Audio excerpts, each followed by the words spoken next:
बुलढाण्यात श्रीरामनवमीनिमित्त भव्य शोभायात्रा. हजारो श्रीराम भक्त शोभायात्रेत सहभागी. श्रीरामनवमी शोभायात्रा उत्सव समितीच्या वतीने सायंकाळी बुलढाणा शहरात भव्य यात्रेचे आयोजन करण्यात आले होते.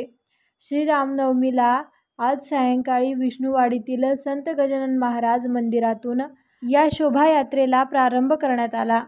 या शोभायात्रेमध्ये प्रभू श्रीरामाची भव्य मूर्ती, हनुमानजीची भव्य मूर्ती, छत्रपती संभाजी महाराज यांची भव्य मूर्ती, शेगावचा राजा संत गजानन महाराज यांची आकर्षक मूर्ती यासह वारकरी पथक, शिवकालीन मर्दानी खेळ, ढोलताशा पथक हे या शोभायात्रेत विशेष आकर्षण होते. प्रभू श्रीरामाची ही भव्य शोभायात्रा शहरातील गजानन महाराज मंदिरापासून संगम चौक, जयस्तंभ चौक, महावीर मार्ग, जनता चौक, कारंजा चौक येथून मार्गस्थ करण्यात आली.